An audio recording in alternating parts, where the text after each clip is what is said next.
तो if I talk about the types of kidney, अगर मैं किडनी की टाइप्स को डिस्कस करूं, if I talk about the types of kidney, type of nephron, if I talk about the type of nephron. देखो हमने nephron का structure पढ़ लिया, हमने नेफ्रॉन का जो है वो फंक्शन भी पढ़ लिया, सही है ना। अब हम बात कर लेते हैं टाइप्स ऑफ नेफ्रॉन की, और नेफ्रॉन की ये टाइप्स ही जो है वो नेफ्रॉन की एडोप्टेशन भी है, सही है ना। वही एडोप्टेशन भी इसी टाइप्स के अंदर आ जाएगा जब मैं डिस्कस करूंगा। तो नेफ्रॉन की यहाँ पर जो टाइप्स हैं, देयर आर टू टाइप्स हैं, there are two types of nephron. Now what are these two types? One is one nephron which is called cortical nephron. First one is cortical nephron, and other one is, second one is juxtamedullary nephron. These are two type of nephron. Here I am again drawing a picture of kidney. मैं kidney की जो है वो यहाँ पर एक draw कर रहा हूँ किडनी को, और आपको पता है कि किडनी के दो पार्ट होते हैं। आउटर जो साइड है किडनी की, इसको हम कहते हैं, क्या कहते हैं आउटर साइड को, किडनी की जो आउटर साइड है इसको हम कहते हैं मेडुला, इसी को कहते हैं ना मेडुला। चलो मेडुला को एक कलर दे देता हूँ, ये हो गया मेडुला। किडनी का आउटर साइड जो है वो है मेडुला, ये सॉरी कॉर्टेक्स है, मैं यहाँ फिर गलत हो गया, कॉर्टेक्स है। किडनी का जो आउटर साइड है वो है कॉर्टेक्स, ये देखें मैं कलर दे रहा हूँ इस कॉर्टेक्स को। किडनी का आउटर साइड है कॉर्टेक्स, और जो इनर साइड है, इसको भी कलर दे देते हैं सेकंड, और जो इनर साइड है इसको हम क्या कहते हैं, इसको कहते हैं मेडुला। ये जो मैं पिंक बना रहा हूँ कॉनिकल, ये जो इनर साइड है इसको क्या कहते हैं, इसको कहते हैं मेडुला। तो भाई ये किडनी के दो साइड हो गए, आउटर साइड जो है वो कॉर्टेक्स हो गया, और ये जो इनर साइड हो गया ये क्या हो गया, मेडुला हो गया। पिरामिड होते हैं मेडुला में उस तरह की, वो स्ट्रक्चर अभी मैं बता नहीं रहा हूँ, मैं तो सिर्फ अभी आपको बता रहा हूँ एक कॉर्टेक्स है और एक जो है वो मेडुला है।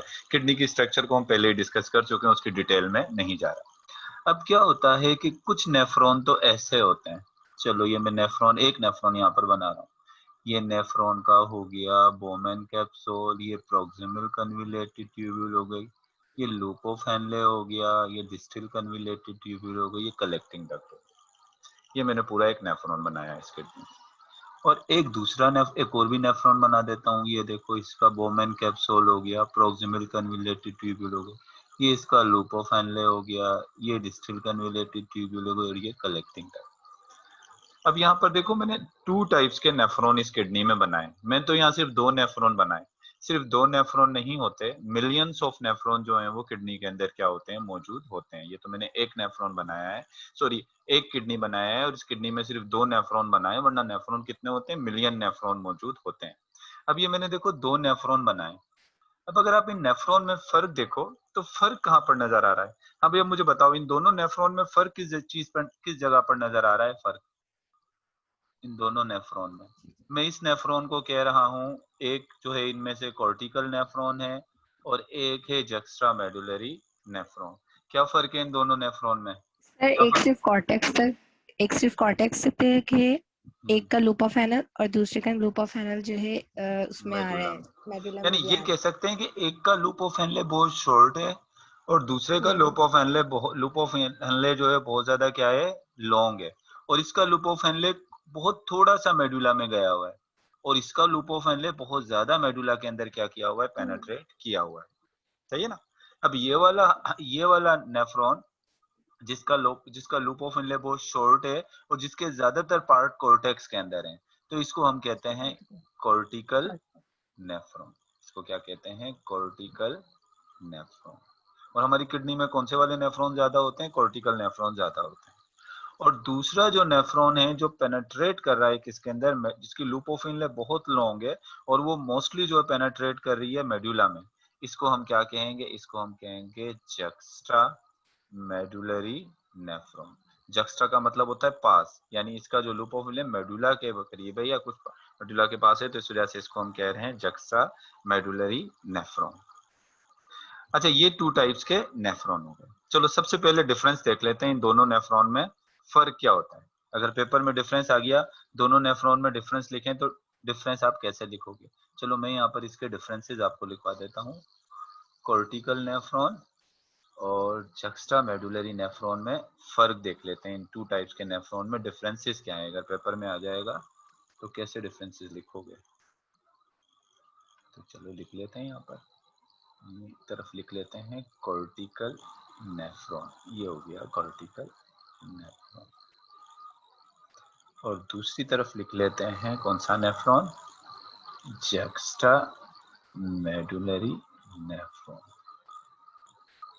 चलो पहला डिफरेंस तो ये हो गया, इसका have short loop of Henle.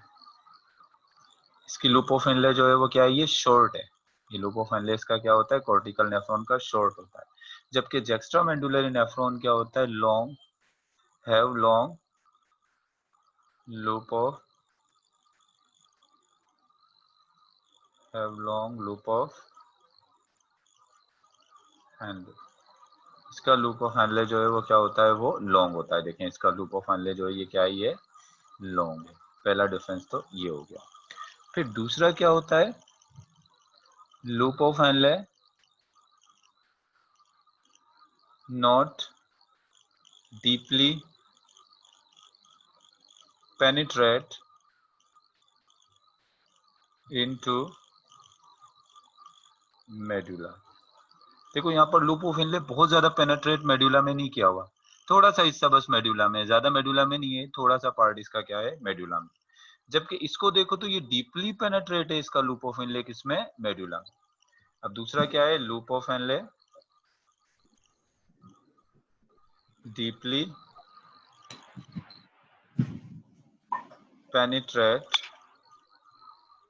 Into loop of Henle. इसका जो लूप ये medulla, sorry loop of Henle जो है वो डीपली पेनिट्रेट करता है किसमें? मेडुला के अंदर। अच्छा एक बात याद रखें, जितना लूप ऑफ हेनले लॉन्ग होगा उतना ही ज्यादा जो है वो यूरिन क्या होगा? कंसंट्रेटेड होगा। क्योंकि लूप ऑफ हेनले से जो है वो क्या एब्जॉर्ब होता है? सोडियम और क्लोरीन, क्लोराइड आयंस ज्यादातर एब्जॉर्ब होते हैं, और वाटर भी इससे एब्जॉर्ब होता है। तो इस वजह से जो है वो क्या होता है कि वाटर इससे ज्यादातर वाटर इससे एब्जॉर्ब होता है, सोडियम क्लोराइड भी एब्जॉर्ब होते हैं, फिर यहाँ पर आकर जो है वो कंसंट्रेट, आपने काउंटर करंट मैकेनिज्म पढ़ाया था मैंने, तो ज्यादातर वाटर इधर से एब्जॉर्ब होता है। तो इस वजह से क्या होता है कि जितना लूप ऑफ इनले लॉन्ग होगा उतना यहाँ से वाटर एब्जॉर्ब होगा, उतना ज्यादा वो यूरिन जो होगा वो क्या होगा? कंसंट्रेटेड होगा। और जितना लूप ऑफ इनले शॉर्ट होगा उतना ही जो है वो क्या होगा? लूप ऑफ हेनले जो है वो शॉर्ट होगा तो उतना ही कम वाटर एब्जॉर्ब होगा, और उतना ही जो है वो यूरिन जो है वो क्या होगा? लेस कॉन्सेंट्रेटेड होगा। तो इसको हम एक और डिफरेंस ये भी लिख सकते हैं, produce comparatively less concentrated urine. मतलब ये कैसी यूरिन प्रोड्यूस करता है? लेस कंसंट्रेटेड, यानी वाटर एब्जॉर्ब तो होता है मगर बहुत ज्यादा एब्जॉर्ब नहीं होता, क्योंकि इसका लूप ऑफ इनले शॉर्ट है। तो ये इसका जक्स्ट्रा मेडुलरी नेफ्रॉन से कंपेयर करें तो उसके मुकाबले में ये लेस कंसंट्रेटेड यूरिन प्रोड्यूस करता है। जबकि जक्स्ट्रा मेडुलरी जो है वो प्रोड्यूस मोर कंसंट्रेटेड यूरिन। इससे कंपेयर करें तो इसमें यूरिन जो है ज्यादा कंसंट्रेटेड प्रोड्यूस होगा, क्योंकि इसमें वाटर ज्यादा एब्जॉर्ब होगा। अब देखो ये अडॉप्टेशन है। ऐसे ऑर्गेनिज्म जो जो ऐसी जगह पर रहते हैं, कुछ मैमल जहाँ पर पानी बहुत कम होता है, तो उनकी लूप ऑफ इनले बहुत ज्यादा लॉन्ग होती है। जैसे कुछ रेड्स होते हैं, रेड्स की किडनी में लूप ऑफ इनले बहुत ज्यादा लॉन्ग होती है, ताकि उनकी बॉडी का पानी जाया ना हो, पानी ज्यादा से ज्यादा क्या हो जाए? रीएब्जॉर्ब हो जाए। तो ये एक अडॉप्टेशन है कि अगर जहां पानी नॉर्मल है तो वहां पर तो काम कौन से वाले नेफ्रॉन कर रहे हैं, कोर्टिकल नेफ्रॉन कर रहे हैं। जहां पानी बहुत कम है तो वहां पर कौन से नेफ्रॉन काम कर रहे हैं, जक्स्ट्रा मेडुलरी नेफ्रॉन काम करते हैं। तो यही किडनी की टाइप जो है वो किडनी की क्या है, अडोप्टेशन दी है। किडनी किस तरीके से कम पानी पर कौन से नेफ्रॉन काम करते हैं और ज्यादा पानी पर कौन से नेफ्रॉन जो है वो काम करते हैं।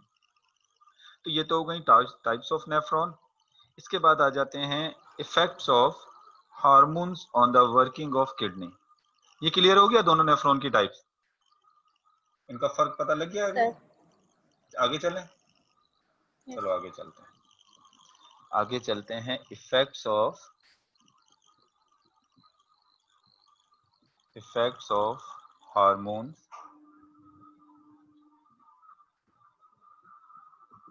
on the working of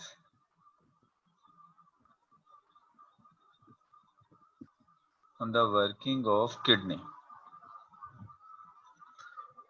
hormone का काम क्या होता है, effect of hormone on the working of kidney. Kidney के काम पर जो है वो हार्मोन कैसे असरअंदाज होते हैं। अभी हार्मोन्स वाला जो चैप्टर है, हम चैप्टर नंबर 3 में हार्मोन्स को और ग्लैंड्स को डिस्कस करेंगे जहां से हार्मोन सीक्रेट होते हैं।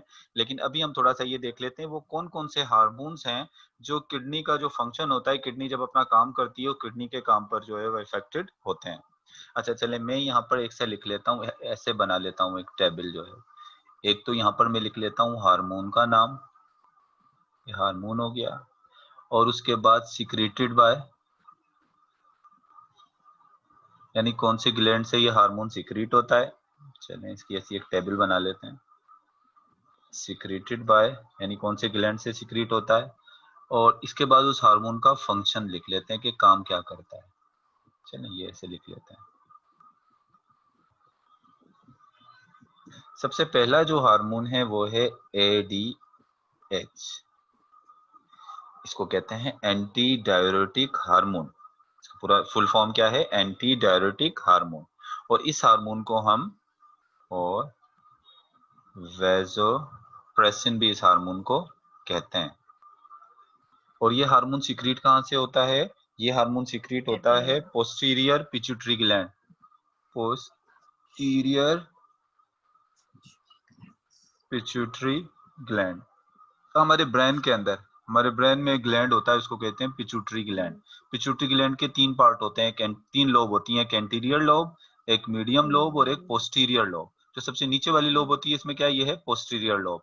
ये एंटी डाययूरेटिक हार्मोन कहाँ से सीक्रेट होता है, यानी ये सीक्रेट होता है किससे, posterior lobe of pituitary gland. Posterior lobe of pituitary gland से सीक्रेट होकर ब्लड में आता है, और ब्लड से होता हुआ किसके पास चला जाता है, ये चला जाता है किडनी के पास। और किडनी में जाकर ये काम क्या करता है, किडनी में जो ये काम करता है, इसका काम क्या होता है, ये हेल्प करता है किसमें, it help in the reabsorption of water. किस चीज में हेल्प करेगा, in the reabsorption of water. और किडनी में किस जगह वाटर, नेफ्रॉन में, किडनी का फंक्शनल यूनिट क्या है, नेफ्रॉन है। और नेफ्रॉन में किस जगह पर वाटर की एब्जॉर्प्शन में हेल्प करता है, ज्यादातर। तो ये मैं आपको बता देता हूँ कि ज्यादातर वाटर जो एब्जॉर्ब होता है, एक तो मैंने आपको बताया था डिस्टल कन्विलेटेड ट्यूब्यूल, और कलेक्टिंग डक्ट के अंदर जो वाटर रीएब्जॉर्ब होता है, वो किसकी मदद से रीएब्जॉर्ब होता है, वो इस हार्मोन की मदद से रीएब्जॉर्ब होता है, ADH, एंटी डाययूरेटिक हार्मोन। क्योंकि आपको पता है लूप ऑफ हेनले में तो जो एब्जॉर्ब होता है वाटर, वो तो काउंटर करंट एक्सचेंज की वजह से, काउंटर करंट मल्टीप्लर की वजह से होता है कि सॉल्ट बाहर ज्यादा हो जाता है, तो उसकी वजह से वाटर एब्जॉर्ब हो जाता है। लेकिन डिस्टिल कन्विलेटेड ट्यूब्यूल में और कलेक्टिंग डक्ट के अंदर वाटर को जो एब्जॉर्ब करने में हेल्प करता है, वो कौन हेल्प करता है, एंटी डाययूरेटिक हार्मोन। और ये हर वक्त सीक्रेट नहीं होता, ये उस वक्त सीक्रेट होता है जब हमारी बॉडी में वाटर की कमी होती है, पानी कम होता है। तो इतना कम पानी है और वो पानी सारा का सारा किसके साथ, वो यूरिन के साथ ना बॉडी से पास हो जाए, तो इस वजह से उस टाइम में जब आपका की बॉडी में वाटर कम होता है, तब ये हार्मोन जो है वो सीक्रेट होता है posterior lobe of pituitary gland से, ताकि उस वाटर को जो है जाया होने से या उसको यूरिन के साथ पास होने से बचा सके। तो ये तो पहला हार्मोन हो गया, ADH। अच्छा, दूसरा जो हार्मोन है वो है एल्डोस्टेरोन। चलेंगे, दूसरा हार्मोन हो गया एल्डोस्टेरोन। ये कहाँ से सीक्रेट होता है, ये सीक्रेट होता है एड्रिनल कॉर्टेक्स, एड्रिनल कॉर्टेक्स। अब एड्रिनल कॉर्टेक्स क्या होता है? मैंने आपको बताया था कि जो हमारा किडनी होता है, हमारी किडनी के ऊपर भी एक ग्लैंड लगा होता है, हमारी किडनी के ऊपर भी ग्लैंड लगे होते हैं, जिसको हम कहते हैं किडनी है, किडनी के ऊपर ग्लैंड लगा होता है जिसको हम कहते हैं एड्रिनल ग्लैंड। एड्रिनल ग्लैंड के दो पार्ट होते हैं, बाहर वाले हिस्से को कहते हैं एड्रिनल कॉर्टेक्स और अंदर वाले हिस्से को कहते हैं एड्रिनल मेडुला। तो ये जो एल्डोस्टेरोन हार्मोन होता है ये कहाँ से सीक्रेट होता है? ये सीक्रेट होता है एड्रिनल कॉर्टेक्स से। कहाँ से सीक्रेट हो रहा है? एड्रिनल कॉर्टेक्स से। और ये किस चीज में हेल्प करता है? It help in the reabsorption of salt, sodium हो गया, सॉल्ट की रीअब्जॉर्प्शन में मदद देता है। हमने पढ़ा था ना असेंडिंग लूप ऑफ हेनले, फिर डेसेंड, एक असेंडिंग डेसेंडिंग होता है, एक असेंडिंग लूप ऑफ हेनले होता है, वहां से सोडियम और ये क्लोराइड जो है रीअब्जॉर्ब होते हैं। तो वहां पर जो है वो, या इससे भी इसके अलावा भी जो है वो सोडियम और क्लोराइड की रीअब्जॉर्प्शन में क्या करता है? ये एल्डोस्टेरोन जो है वो हेल्प करता है। एक वाटर को रीअब्जॉर्ब कर रहा है और एक जो है वो किसको रीअब्जॉर्ब कर रहा है? सोडियम और क्लोरीन को। अच्छा, उसके बाद एक हार्मोन होता है पैराथ हार्मोन।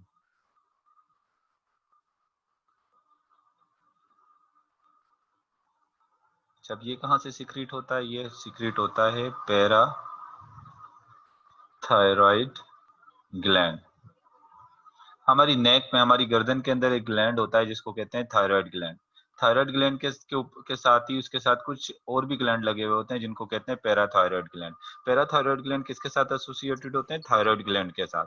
और पैराथायराइड जो ग्लैंड होते हैं वो एक हार्मोन रिलीज करते हैं जिसको हम कहते हैं पैराथ हार्मोन। और ये पैराथ हार्मोन किस चीज में हेल्प करते हैं? They help in the reabsorption of calcium, reabsorption of calcium. आपके यूरिन में अगर ये फिल्ट्रेट में कैल्शियम ज्यादा होता है तो ये कैल्शियम को रीअब्जॉर्ब कर लेते हैं। अगर ये हार्मोन सही तरीके से काम नहीं करेंगे, कैल्शियम को रीअब्जॉर्ब नहीं करेंगे, तो आपके किडनी के अंदर किडनी स्टोन बनने के जो है वो चांसेस क्या हो जाएंगे? ज्यादा हो जाएंगे। तो ये हमने तीन, इधर I told you about 3 types of hormone which effect on the working of kidney. First one is ADH. ADH help in the reabsorption of water. Second one is aldosterone, which help in the reabsorption of salt. Third one is parathormone, which help in the reabsorption of calcium. ADH secreted from posterior lobe of pituitary gland. Aldosterone is secreted from adrenal cortex, and parathormone is secreted from parathyroid gland. So it was all about the hormone effect on the function of kidney. Clear हो गया? ये आगे चलें? आगे चलें, इसमें कोई question तो नहीं है? अच्छा, इसके बाद देखें आगे जो आपकी बुक में टॉपिक है वो है composition of urine and variation in the composition of its and its significance. अच्छा, अब आप देखो, सबसे पहले तो आपकी बुक में यहाँ बताया है कंपोजिशन ऑफ यूरिन। अब मैं यहाँ पर लिख तो नहीं रहा हूँ लेकिन मैं आपको थोड़ा सा बता देता हूँ कि यहाँ पर कंपोजिशन ऑफ यूरिन। अच्छा भाई, यूरिन की कंपोजिशन के अंदर सबसे ज्यादा क्या होता है? में वाटर होता है। अपनी बुक को खोल लें, पेज नंबर कौन सा है ये? पेज नंबर 18 पर खोल लें तो आपको यहाँ बुक में देखते जाएं। सबसे ज्यादा जो है वो 95% जो है वो वाटर होता है, प्रोटीन 0 होता है।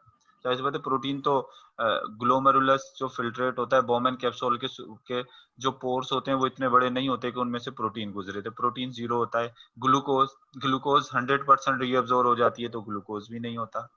यूरिया जो है वो 0.2% होता है, क्रिएटिनिन 0.32% होता है, अमोनिया भी होता है 0.3%, यूरिक एसिड 0.30% है, सोडियम जो है वो 0.30% है, क्लोराइड भी 0.60% होते हैं। इसके अलावा calcium, magnesium, potassium, phosphorus, sulphur ये सब भी होते हैं। और पीएच जो होती है वो इसकी 5 होती है।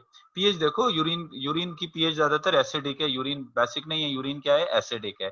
क्यों यूरिन एसिडिक होता है? मैंने आपको बताया था ना कि हाइड्रोजन आयन सीक्रेट हो जाते हैं किसके अंदर?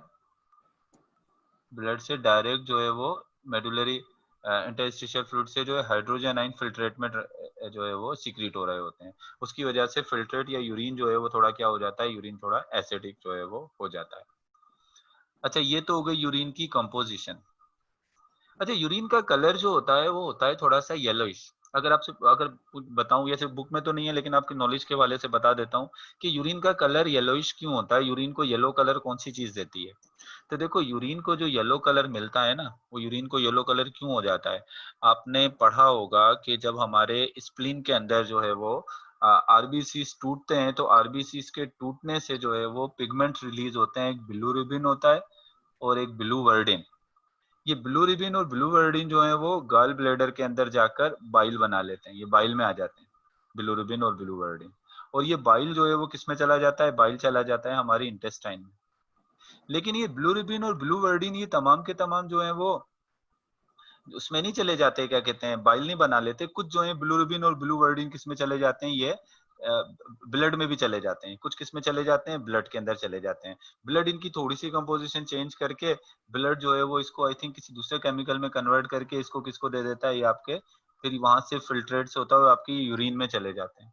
और जब आपके ये यूरिन में चले जाते हैं तो यूरिन का कलर क्या दे देते हैं, यूरिन का कलर को जो है वो थोड़ा सा येलोइश टाइप का यूरिन का कलर हो जाता है। तो जो हमारा फीसिस होता है, जो हमारे फीसिस का कलर होता है वो भी ब्लू रिबिन और ब्लू वर्डिन की वजह से होता है। और जो हमारी यूरिन का कलर होता है वो भी किसकी वजह से होता है, ब्लू रिबिन और ब्लू वर्डिन की वजह से होता है। अच्छा, फिर एक और बात होती है, यूरिन के अंदर एक स्मेल भी होती है। यूरिन की जो स्मेल होती है, यूरिन की स्मेल किसकी वजह से होती है। अब देखिए, मैंने आपको बताया कि हमारे यूरिन के अंदर यूरिया तो है, हमारे यूरिन के अंदर अमोनिया भी है। और अक्सर यूरिया भी जो है वो अमोनिया में कन्वर्ट हो जाता है जब वो एयर में थोड़ा एक्सपोज होता है।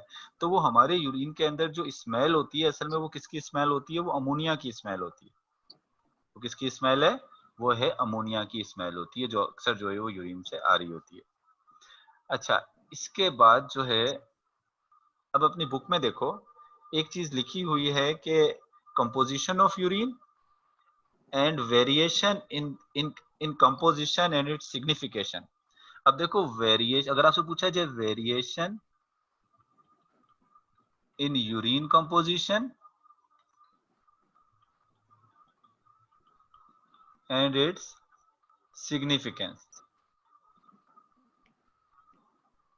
या पेपर में ऐसी छोटी सी बात पूछ ली जाए कि यूरिन की फॉर्मेट यूरिन की कंपोजिशन में जब वेरिएशन आ जाती है तो उसका सिग्निफिकेंस, मेडिकली उसका क्या सिग्निफिकेंस है, डायग्नोस्टिक में क्या होता है। तो इसका आप जवाब ये लिख सकते हो, the analysis of composition of urine sample is an important medical procedure in diagnostic of various metabolic disorder. Help in, इसको ये कह सकते हो, help in diagnostic of various metabolic disorder। हमारी बहुत सारे जो मेटाबॉलिक डिसऑर्डर हो जाते हैं, या आप डिजीज कह लें, या कुछ भी चीजें को, बहुत सारी चीजों को डायग्नोस करने के लिए इस्तेमाल होता है ये। मिसाल के तौर पे डायबिटीज, जब किसी को शुगर हो जाती है, जाहिर सी बात है, शुगर होती है तो ब्लड में ग्लूकोज जो है वो क्या हो जाता है, ज्यादा हो जाता है। जब ब्लड में ग्लूकोज ज्यादा हो जाता है तो फिल्ट्रेट के अंदर ग्लूकोज आ जाता है। अब जब फिल्ट्रेट में ग्लूकोज आता है तो वो ग्लूकोज जो है वो रीएब्जॉर्ब हो जाता है किसके अंदर, ब्लड में। लेकिन अगर ब्लड में पहले से ग्लूकोज ज्यादा है तो वो ग्लूकोज तो रीएब्जॉर्ब नहीं होगा ना, यहाँ से फिल्ट्रेट से। जब फिल्ट्रेट से ग्लूकोज रीएब्जॉर्ब नहीं होगा तो वो ग्लूकोज यूरिन में आ जाएगा। वो ग्लूकोज किस में आएगा, यूरिन में। फिर अगर आप यूरिन का टेस्ट कराते हो, पहले डायबिटीज के टेस्ट के लिए यूरिन ही का टेस्ट होता था, और अगर आप यूरिन का टेस्ट कराते हो, यूरिन के अंदर ग्लूकोज आ रही है, अगर आप यूरिन का टेस्ट करा रहे हो और यूरिन के टेस्ट के अंदर ग्लूकोज आ रही है, तो इसका मतलब क्या है कि इस वक्त बंदे को जो है वो कौन सी डिजीज हो गई है, उसको जो है वो बेसिकली जो है वो क्या कहना चाहिए कि इसकी जो है वो डायबिटिक डिसऑर्डर हो गया, या उसको शुगर की जो है वो डिजीज हो चुकी है। या इसी तरीके से बहुत सारी किडनी डिजीजेज होती हैं, उसका भी पता लग जाता है किससे, यूरिन को चेक करके, किडनी डिजीज। अब मिसाल के तौर पे आपके बोमेन कैप्सूल जो है, ये बोमेन कैप्सूल जो है ये खराब हो गया है, किसी बैक्टीरिया ने पैथोजन पर इस पर अटैक किया है। जब बोमेन कैप्सूल खराब हो जाएगा तो बोमेन कैप्सूल तो बहुत इंपॉर्टेंट है क्योंकि इसमें अल्ट्रा फिल्ट्रेशन होती है। अब जब इसमें अल्ट्रा बोमेन कैप्सूल खराब हो गया, इसके पोर्स का साइज बहुत बड़ा हो गया यहाँ से, तो क्या हुआ, प्रोटीन भी आना शुरू होगा। वैसे तो प्रोटीन इसमें से गुजरता नहीं है ना, अब प्रोटीन और ब्लड के सेल भी आना शुरू हो गए। तो भाई जब प्रोटीन और ब्लड के सेल ज्यादा आना शुरू हो गए तो फिर क्या होगा, इसका मतलब ये है कि आपका बोमैन कैप्सूल जो है इस वक्त नॉर्मल नहीं है। बोमैन कैप्सूल जो है वो इसके अंदर जो है उसके पोर्स या तो बड़े हो गए या वो डैमेज हो गया है, तभी तो जो है वो प्रोटीन आपके यूरिन में आ रहा है और ब्लड के सेल्स भी यूरिन में आएंगे। इसका मतलब ये है कि यहाँ पर कोई ना कोई जो है वो वहाँ पर डैमेज हो चुका है। या मिसाल के तौर पे आपका किडनी में नेफ्रॉन यहाँ से डैमेज हो गया, इन्फेक्शन हो गया।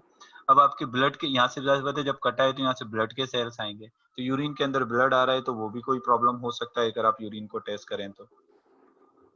इसके अलावा एक और टेस्ट होता है प्रेगनेंसी का, जो टेस्ट होता है अगर एक फीमेल प्रेग्नेंट है, प्रेगनेंसी का टेस्ट भी यूरिन को चेक करके किया जा सकता है, क्योंकि जब एक फीमेल प्रेग्नेंट होती है तो उसमें प्रोजेस्टेरोन हार्मोन ज्यादा हो जाते हैं और वो प्रोजेस्टेरोन हार्मोन जो है वो यूरिन के अंदर भी पास हो रहे होते हैं। तो यूरिन का टेस्ट करें अगर उसमें प्रोजेस्टेरोन हार्मोन है तो इसका मतलब क्या है कि लेडी जो है वो क्या है, प्रेग्नेंट है। तो यूरिन का टेस्ट जो है वो किसको बताता है, प्रेगनेंसी के हवाले से भी हमें गाइड करता है। तो यूरिन की हमने यहाँ पर कंपोजिशन पढ़ी कि हमारा जो यूरिन होता है उसमें क्या क्या चीजें शामिल होती हैं, और अगर उस कंपोजिशन में वेरिएशन आ जाए, उस कंपोजिशन में कोई तब्दीली आ जाए, तो वो उस तब्दीली से हमें किन किन चीजों के बारे में पता लगता है, यानी वो कौन कौन सी चीजें होती हैं जिनको डायग्नोस करने में, जिनका पता लगाने के लिए यूरिन की कंपोजिशन को चेक करना जो है वो जरूरी होता है। तो डायबिटीज के डिजीज को, किडनी डिजीज को चेक करने के लिए या किडनी डिजीज को डायग्नोस करने के लिए हम यूरिन टेस्ट करते हैं, और प्रेगनेंसी को भी डायग्नोस करने के लिए यूरिन को जो है वो टेस्ट किया जाता है। तो ये तो हो गया composition of urine. Next topic की तरफ चल, इसमें कोई क्वेश्चन हो तो करें, फिर मैं नेक्स्ट टॉपिक की तरफ चलता हूँ। अच्छा, किडनी के हमें पता है किडनी दो काम करती है। किडनी एक तो ऑस्मोरेगुलेशन का काम करती है और दूसरा किस चीज का काम कर रही है, दूसरा काम करती है किडनी एक्सक्रीशन का। ऑस्मोरेगुलेशन का कैसे काम करती है, जब बॉडी में बहुत ज्यादा वाटर होता है तो वो वाटर जो है वो इतना ज्यादा रीअब्सॉर्ब नहीं होता और वो ऐसे ही जो है वो यूरिन के साथ बॉडी से पास आउट हो जाता है। लेकिन बॉडी में अगर वाटर की कमी होती है तो ज्यादा से ज्यादा एडीएच हार्मोन रिलीज होता है और ज्यादा से ज्यादा वाटर जो है वो क्या होता है, नेफ्रॉन से जो है वो रीअब्सॉर्ब होता है, ताकि वो यूरिन के साथ कम से कम जो है वो पास हो सके। एक्सक्रीशन का काम तो इस वजह से कर रहा है कि जो नाइट्रोजनस वेस्ट होती है उनको बॉडी से निकालता है, जैसे यूरिया को निकालता है, अमोनिया हो गया, इस तरह की जो वेस्ट होती है उनको बॉडी से निकालता है। आगे जो हमारे पास टॉपिक है वो है kidney problem, kidney problem and their remedies, और उनको कैसे सॉल्व किया जा सकता है। चलिए बात कर लेते हैं किडनी प्रॉब्लम्स की। किडनी प्रॉब्लम्स में सबसे पहला जो किडनी प्रॉब्लम दिया हुआ है वो है किडनी स्टोन। सबसे पहला जो प्रॉब्लम दिया हुआ है वो है किडनी स्टोन, और किडनी स्टोन के लिए हम एक और टर्म भी इस्तेमाल करते हैं, इसको हम कैलकुले भी कहते हैं। किडनी स्टोन क्या है, किडनी के अंदर स्टोन बन जाना या कोई हार्ड या स्टोनी मटेरियल बन जाना जो है, हम इसको क्या कहते हैं, इसको हम किडनी स्टोन कहते हैं। अच्छा, एक बात है, इसको हम कहते हैं किडनी स्टोन है, लेकिन एक बात याद रखिएगा, किडनी स्टोन सिर्फ किडनी में ही नहीं बनता।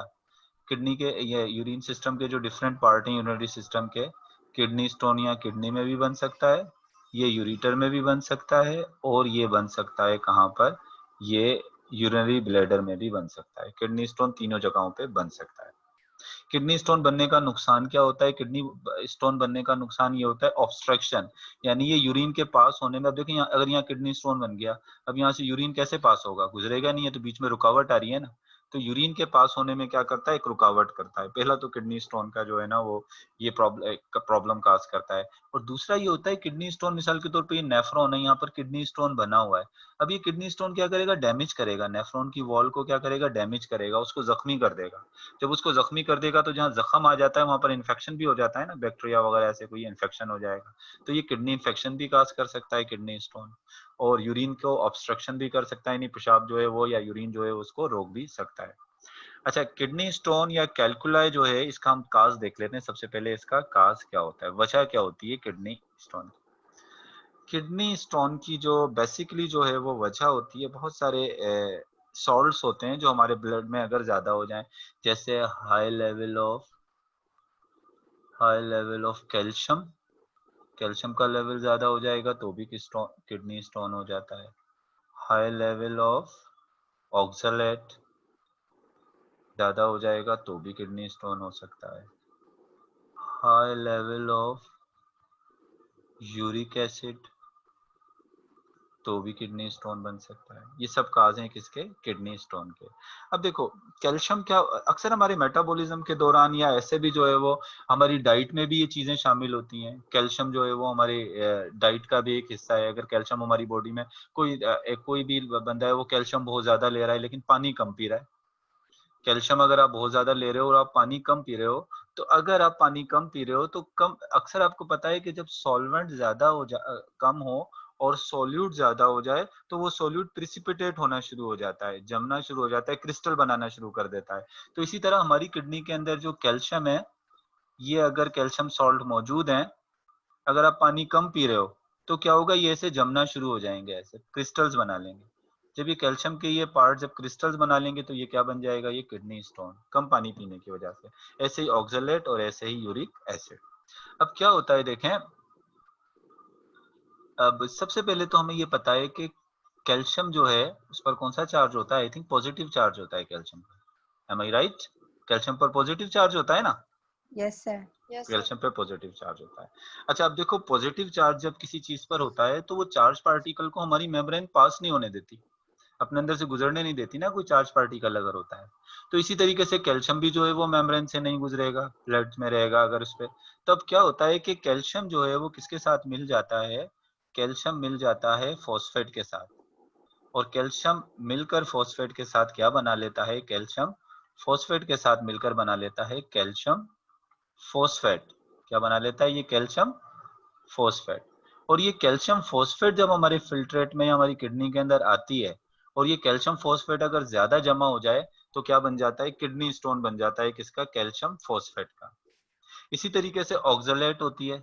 ऑक्सलेट के ऊपर भी कौन सा चार्ज होता है, positive charge, sorry negative charge होता है। तो ये ऑक्सलेट भी जो है वो ऐसे हमारी मेम्ब्रेन से पास नहीं हो सकती। तो ऑक्सलेट भी कैल्शियम के साथ जब कैल्शियम पर पॉजिटिव चार्ज हो जाए तो ऑक्सलेट कैल्शियम के साथ मिलकर क्या बना लेता है, कैल्शियम ऑक्सलेट। और ये कैल्शियम ऑक्सलेट भी जो है वो जब ज्यादा हो जाता है हमारे किडनी में, तो ये भी क्या बना सकता है, ये भी बना सकता है क्या, किडनी स्टोन। और 70% जो किडनी स्टोन होते हैं वो इसी के बने हुए होते हैं। 70% किडनी स्टोन ये कैल्शियम ऑक्सलेट, ये कैल्शियम फॉस्फेट के जो है वो क्या होते हैं, बने हुए होते हैं। वैसे तो कैल्शियम ऑक्सलेट के, sorry calcium oxalate, sorry calcium phosphate के नहीं 70% बने होते हैं कैल्शियम ऑक्सलेट, या फिर जो है वो क्या होता है कि ऑक्सलेट फॉस्फेट। यानी ऑक्सलेट जो है वो कैल्शियम के साथ भी मिल सकती है, और ऑक्सलेट अपने आप को न्यूट्रल करने के लिए किसके साथ मिल सकती है, फॉस्फेट के साथ भी मिल सकती है। इसको कहेंगे ऑक्सलेट फॉस्फेट। तो ऑक्सलेट फॉस्फेट और कैल्शियम फॉस्फेट जो है, सॉरी ऑक्सलेट फॉस्फेट और कैल्शियम ऑक्सलेट जो है, ये 70% जो है वो क्या बनाते हैं, 70% जो है वो किडनी स्टोन बनाते हैं। इसके अलावा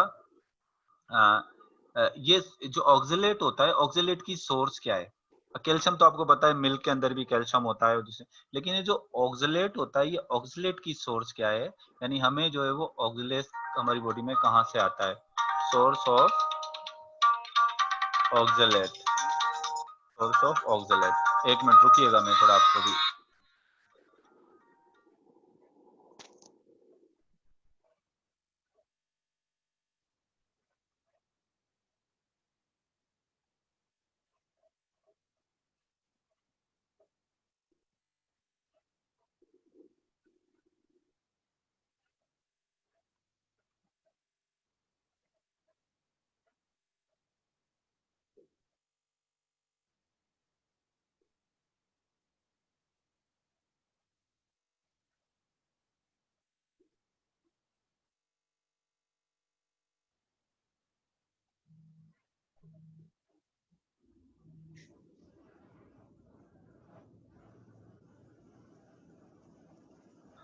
हाई लेवल ऑफ, इसके अलावा मैंने आपको बताया था 70% जो स्टोन होता है वो किसका बना हुआ होता है, कैल्शियम ऑक्सलेट या ऑक्सलेट फॉस्फेट का जो है वो, या कैल्शियम फॉस्फेट का, सॉरी ऑक्सलेट फॉस्फेट भी कह लें या कैल्शियम फॉस्फेट का जो है वो बने हुए होते हैं, ये 70% जो है वो। अच्छा इसके अलावा जो है वो 20% जो है वो किसका बना हुआ होता है, calcium magnesium and ammonium phosphate. यानी कैल्शियम मैग्नीशियम और अमोनियम ये सब मिलकर जो है वो फॉस्फेट मिलकर भी किडनी स्टोन जो है वो बना सकती हैं। 5% जो है वो फॉर्म बाय यूरिक एसिड, और 5% जो है वो किसका बना हुआ होता है, 5% बना हुआ होता है किसका, यूरिक एसिड का। 1 मिनट में अभी आपकी अटेंडेंस ले लूं, उसके बाद फिर आपकी ये क्लास को कंटिन्यू करता हूँ।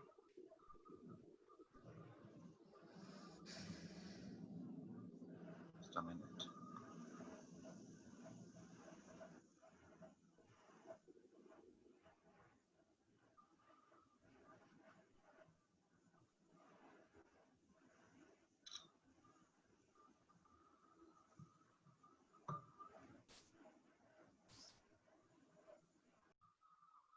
अच्छा, ये तो मैं आपको सोर्स बता रहा था कि ऑक्सलेट की सोर्स क्या है। यानी ऑक्सलेट हमें जो है वो बेसिकली आता कहाँ से हमारी बॉडी में। ऑक्सलेट जो है वो डाइट से आता है, ज्यादातर फूड से। कुछ ड्रिंक्स ऐसी होती हैं जैसे ऑक्सलेट ज्यादातर जो होता है वो ऑक्सलेट एसिड की फॉर्म में टोमेटो में होता है। वो कौन से फूड हैं जिसमें ज्यादा होता है, टोमेटो में, स्पाइनच में होता है। इसके अलावा लीफी, जो ग्रीन लीफी वेजिटेबल्स होती हैं, ये इनमें होता है। थोड़ा बहुत होता है, लेकिन जिनको ये प्रॉब्लम होता है तो उनको डॉक्टर मना करते हैं कि आप ये चीजें ना खाएं। लेकिन ऐसा नहीं होता कि जिनको ये प्रॉब्लम नहीं है तो उनके लिए कोई ऐसा मसला नहीं है। उनकी बॉडी अगर आपकी रिमूव कर रही है तो आपको कोई ऐसा प्रॉब्लम नहीं है। जिनको प्रॉब्लम होता है उनको मना किया जाता है ये चीजें खाने से। चलो, किडनी स्टोन, तो अब किडनी स्टोन की जो है वो इसकी ट्रीटमेंट क्या है। इसकी ट्रीटमेंट में सबसे पहले तो सर्जरी है। पहले जमाने में यही होता था कि सर्जरी के जरिए जो है वो किडनी का स्टोन निकाल दिया जाता था। लेकिन अभी जो एक नई प्रोसेस है वो है लिथोट्रिप्सी। लिथो का मतलब होता है स्टोन, ट्रिप्सी का मतलब क्या होता है, ब्रेकडाउन। अब इसके अंदर लिथोट्रिप्सी के अंदर क्या होता है, लिथोट्रिप्सी में शॉक वेव, ये आपने फिजिक्स में पढ़ी होंगी, शॉक वेव क्या होती हैं, अल्ट्रा सोनिक वेव होती हैं। शॉक वेव और अल्ट्रासोनिक वेव के जरिए उस किडनी स्टोन को जो है वो तोड़ा जाता है। मिसाल के तौर पे ये किडनी है, इस किडनी के अंदर यहाँ पर ये किडनी स्टोन है। अब इसके ऊपर क्या डाली जाती है, इसके ऊपर शॉक वेव डाली जाती हैं या अल्ट्रासोनिक वेव्स डाली जाती हैं, जो इस किडनी स्टोन को छोटे छोटे पीसेस में जो है वो तोड़ देता है। और ये छोटे छोटे पीसेस जो हैं फिर यूरिन के साथ बॉडी से क्या हो जाते हैं, पास आउट हो जाते हैं। तो ये जो तरीका है, इसके अंदर सर्जरी की जरूरत पेश नहीं आती। जी, कोई क्वेश्चन कर रहे हो? Yes sir. जी सर पूछें। अगर स्टोन जो है वो यूरिटर में हो तो उसको कैसे ट्रीटमेंट करोगे उसको उसकी? उसको भी ऐसे ही होगा, उस पे भी अल्ट्रा, ये जो है ये अल्ट्रास्कोपी के जरिए होगा। उसको पहले लेकिन उसको सर इमेज, यूरिटर में वेव्स जाएंगी कैसे? यूरिटर देखें, बाज़ दफा क्या होता है, एक होता है कि ओपन होता है, एक हम डालते हैं वेव्स ओपन करके, कहीं पर हमें थोड़ा सा कट लगाना पड़ता है और कट लगाकर फिर हम उसमें वेव्स डालते हैं।